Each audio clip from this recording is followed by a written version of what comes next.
जमात इस्लामी के vice president engineer Salim साहब हमारे साथ हैं। इंजीनियर साहब, आज प्रेस कॉन्फ्रेंस में खास तौर पर मालेगांव बम धमाके के बाद जो भगवा दहशतगर्दी की बात की जा रही है, भगवा आतंकवाद की बात की जा रही है, इसको आपने मुस्तरद कर दिया, कहा कि हम भगवा दहशतगर्दी की बात कभी नहीं करते हैं। फिर उसके बाद हंगामा पता नहीं चल रहा है। हम शुरू से कहते आए हैं ये दहशतगर्दी आतंकवाद किसी धर्म से जोड़ा जाना ये बहुत बड़ी नाइंसाफी है। किसी मजहब से आतंकवाद को जोड़ना ये गलत है। चाहे लेकिन अफसोस की बात है कि इस्लाम को, मुसलमानों को आतंकवाद से जोड़ा जाता रहा है, इस देश में भी जोड़ा जाता रहा है। आतंकवाद के नाम पर सबसे ज़्यादा गिरफ्तारियां मुसलमानों की हुई हैं और बड़े नेताओं के तो बयान हैं कि हर मुसलमान जो है वो आतंकवादी नहीं है, लेकिन जितने आतंकवादी हैं वो सब मुसलमान हैं। ये बयान क्या बता रहा है? यानी एक धर्म से जोड़ना।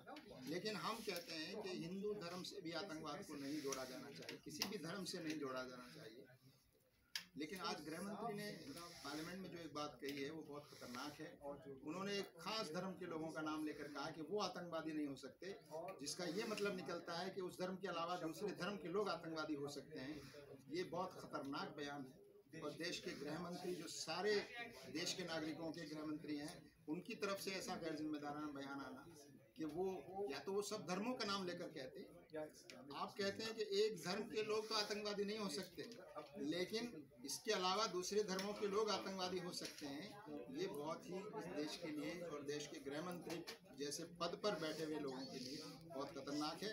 लेकिन धर्म को, किसी आतंकवाद को किसी भी धर्म से नहीं जोड़ा जाना चाहिए, ये हमारा स्टैंड है। एक ही महीने के अंदर 2 फैसले आए मुंबई बम धमाके के मुताबिक, जो 19 साल का है और दूसरा 17 साल। एक से आप मुतमईन हैं, दूसरे से मुतमईन नहीं हैं, दोनों में फर्क क्या है? देखिए, दोनों फैसलों को आप ज़रा उनको कंपेयर कीजिए। मुंबई हाई कोर्ट का जो फैसला आया था, उससे पहले लोअर कोर्ट के फैसले में मुसलमान जो नौजवान गिरफ्तार किए गए थे सीरियल ब्लास्ट केस में मुंबई में, उनमें कई को फांसी की और कई को लाइफ इम्प्रिजनमेंट की सज़ा सुनाई गई थी। 19 साल के बाद जब हाई कोर्ट में वो मामला अपील में गया और हाई कोर्ट ने कहा कि ये बिल्कुल गलत है और ये सारे लोग बेगुनाह हैं, इनके खिलाफ जो सबूत हैं वो बिल्कुल बेबुनियाद हैं और उनको बरी कर दिया गया। तो हाई कोर्ट ने बरी किया उनको, जिनको मौत की सज़ा और लाइफ इम्प्रिजनमेंट की सज़ा सुनाई गई थी। यहाँ जो मामला है ये अभी NIA कोर्ट ने किया। शुरू में इन लोगों को जब पकड़ा गया और हेमंत करकरे जब इसकी जांच कर रहे थे, अचानक जो है उसी साल 2008 में हेमंत करकरे की मौत हो जाती है और उसके बाद वो पूरा मामले का रुख बदलना शुरू हो जाता है। 2014 में सरकार बदल जाती है और एक उसी टीम की एक महिला सदस्य जो है वो बाद में कहती हैं कि हम पर दबाव बनाया गया 2014 के बाद 2015 में कि इन लोगों के खिलाफ बहुत ही नरम रवैया अपनाया जाए। इसका मतलब साफ नज़र आता है कि हेमंत करकरे की मौत के बाद, बल्कि मैं तो ये भी कहता हूँ कि अब हेमंत करकरे की मौत की भी जांच दोबारा होनी चाहिए कि क्या उनकी मौत के पीछे कहीं अपराधियों को, असली जो आतंकवादी हैं उनको बचाया जाना तो कहीं उसका मकसद नहीं था। ये सवाल फिर से खड़ा होता है। तो जब 2014 के बाद ये सारा मामला उलट गया तो अब NIA को और महाराष्ट्र सरकार को चाहिए ना कि वो इस फैसले के खिलाफ जाएं अदालत में कि अगर ये नहीं है, ये मुजरिम नहीं है तो कौन है और वो पकड़े क्यों नहीं गए अब तक। तो हमारा कहना यह है कि जब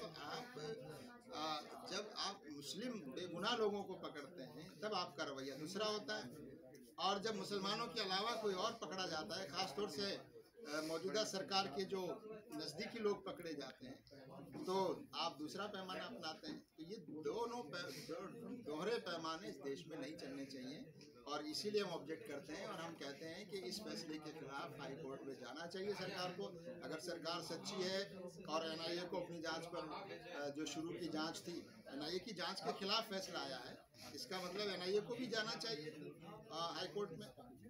लेकिन आप एक जब महिला अफसर की बात कर रहे हैं कि उन पर दबाव बनाने की बात आई, उन्होंने कहा इसी तरह से अभी एक जो ATF में थे मुजावर साहब, मुस्लिम अफसर हैं, वो बयान देते हैं कि मोहन भागवत को फंसाने के लिए या सरबराह का नाम शामिल करने के लिए उस पर दबाव बनाया गया। तो फिर एक तरफ अलग स्टेट, दूसरी तरफ मगर उसके बाद एक बयान एनआईए की तरफ से आया है जिसमें साफ कहा गया कि ऐसा कोई दबाव हमारी तरफ से नहीं पड़ा। तो खुद कह रहे हैं ना, एनआईए खुद कह रहे हैं, आज के अखबार में उसका जवाब आया है कि एनआईए ने खुद कहा है कि एनआईए ने खुद कहा है कि ये जो बयान है इसकी कोई हकीकत नहीं है। अब एक सवाल आपने एसआईआर को लेकर जो बिहार में वोटर लिस्ट रिवीजन का मामला चल रहा है उस पर सवाल उठाया, मामला सुप्रीम कोर्ट में भी गया, सुप्रीम कोर्ट में अभी भी चल रहा है। सुप्रीम कोर्ट ने कुछ मशवरे दिए लेकिन इलेक्शन कमीशन ने उसे नहीं माना। जमात इस्लामी अब कैसे देखेंगे?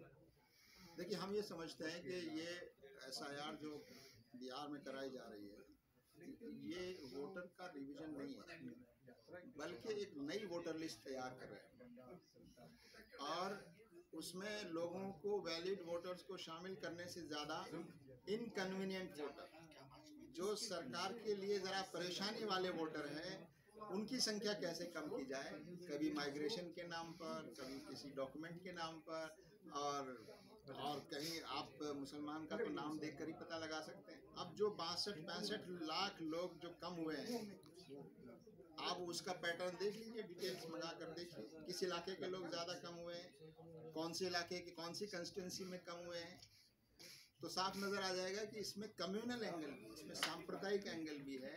और इस पूरी प्रक्रिया का जो नुकसान होगा वो बिहार का जो गरीब नागरिक है, जो मजदूर है, जो दूसरी जगहों पे जाके काम करता है, जिसका घर नहीं है, जिसके पास जायदाद नहीं है, उसके पास कागज़ नहीं है, ऐसे लोगों को आप वोट देने का अधिकार भी उनसे छीनना चाहते हैं, तो ये बिल्कुल गलत है और इसको वापस लिया जाना चाहिए। जी शुक्रिया। तो इंजीनियर सलीम साहब ने जहां मालेगांव बम धमाके के मुतालिक जो एनआईए कोर्ट का फैसला आया है उसकी जांच एजेंसियों पर सवाल उठाया, वहीं एसआईआर को लेकर जिस तरह से इलेक्शन कमीशन काम कर रहा है उस पर भी सवाल उठाया है। मैं निसार अहमद खान, भारत एक्सप्रेस, दिल्ली। हमारी वीडियो आपको पसंद आए तो लाइक कीजिए, शेयर कीजिए और सब्सक्राइब कीजिए। साथ ही कमेंट बॉक्स में आप अपनी राय भी जरूर दें।